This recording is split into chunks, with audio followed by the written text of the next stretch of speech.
IAS institute నిర్వహిస్తున్న all India scholarship exam pass అవ్వండి. 2 years ఫీజులో 50% మాత్రమే పే చేయండి. ఫెంజల్ తుఫాన్ తీరం దాటిన ఆంధ్రప్రదేశ్ ఇంకా వర్షాల నుంచి బయటపడలేదు. ఇంకా భారీ వర్షాలు కురుస్తున్నాయి. మరో 2 రోజుల పాటు వర్షాలు పడతాయని వాతావరణ శాఖ హెచ్చరిస్తోంది. విజయనగరం, పార్వతీపురం, మన్యం, అల్లూరి సీతారామరాజు, విశాఖపట్నం, ఏలూరు, బాపట్ల, నెల్లూరు, అన్నమయ్య, చిత్తూరు, తిరుపతి జిల్లాల్లో అక్కడక్కడ తేలికపాటి నుంచి మోస్తరు వర్షాలు కురిసే అవకాశం ఉందని వాతావరణ శాఖ పేర్కొంది. అనకాపల్లి, తూర్పుగోదావరి, పశ్చిమ గోదావరి, కృష్ణా, ఎన్టీఆర్, గుంటూరు, పల్నాడు, ప్రకాశం, కర్నూలు, నంద్యాల, అనంతపురం, శ్రీ సత్యసాయి మరియు వైఎస్ఆర్ జిల్లాల్లోని కొన్ని ప్రాంతాల్లో తేలికపాటి నుంచి ఒక మోస్తరు వర్షాలు కురిసే అవకాశం ఉంది. తుఫాన్ ఎఫెక్ట్తో ఇప్పటికే కురుస్తున్న భారీ వర్షాలకు రాయలసీమ, కోస్తా జిల్లాలు నష్టపోయాయి. ఫెంజల్ తుఫాన్ ప్రభావం ప్రధానంగా చిత్తూరు, తిరుపతి, నెల్లూరు, అన్నమయ్య, బాపట్ల జిల్లాలపై పడింది. రైతుల పరిస్థితి మరీ దయనీయంగా ఉంది. రైతులు తీవ్రంగా నష్టపోయారు. వరి, పత్తి, మరికొన్ని పంటలకు నష్టం వాటిల్లింది. చేతికొచ్చిన పంట తుఫాను పాలైంది. ఆదివారం ఉదయం నుంచి రాత్రి వరకు భారీ వర్షం కురవడంతో అన్నమయ్య జిల్లాలోని పలు ప్రాంతాల్లో వరి పంట ఒరిగింది. మరో 2 రోజులు వర్షాలు కొనసాగుతాయని వాతావరణ శాఖ తెలపడంతో టమాటో పంటకు నష్టం వాటిల్లే ప్రమాదం పొంచి ఉందని రైతన్నలు ఆందోళన చెందుతున్నారు.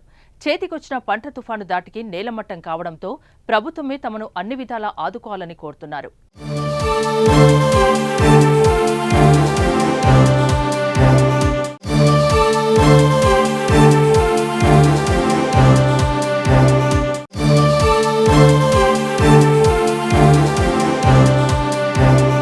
గత 2 రోజులుగా కురుస్తున్న వర్షాలకు తిరుమల ఘాట్ రోడ్లో కొండ చర్యలు విరిగిపడుతున్నాయి. టీటీడీ సిబ్బంది వాహనదారులకు ఇబ్బంది లేకుండా జేసీబీలతో కొండ చర్యల్ని ఎప్పటికప్పుడు తొలగిస్తున్నారు. ఘాట్ రోడ్లో వెళ్లే భక్తులు అప్రమత్తంగా ఉండాలని టీటీడీ సూచించింది. భారీ వర్షాలకు తిరుమలలోని ప్రధాన జలాశయాలు నిండిపోయాయి. గోగర్భం జలాశయం నిండిపోవడంతో డ్యాం 2 గేట్లు ఎత్తి నీరు విడుదల చేస్తున్నారు. కుమారధార, పసుపుధార, పాప వినాశనం, ఆకాశగంగ జలాశయాలు పూర్తిగా నిండిపోయాయి. చిత్తూరు జిల్లాలోని చిత్తూరు, మిట్టూరు, పుత్తూరు, పెనుమూరులో భారీ వర్షం పడింది. కల్వకుంట ఎన్టీఆర్ జలాశయంలో నీటి మట్టం పూర్తి స్థాయికి చేరడంతో నీటిని కిందికి వదులుతున్నారు. చిత్తూరు జిల్లాలో అధికారులు విద్యాసంస్థలకు నేడు సెలవు ప్రకటించారు. భారీ వర్షాల కారణంగా ఎవరూ విద్యాసంస్థలు తెరవొద్దని ఆదేశాలు జారీ చేశారు. శ్రీకాకుళం, తూర్పుగోదావరి, పశ్చిమ గోదావరిలో కూడా కుండపోత వర్షాలు కురిశాయి.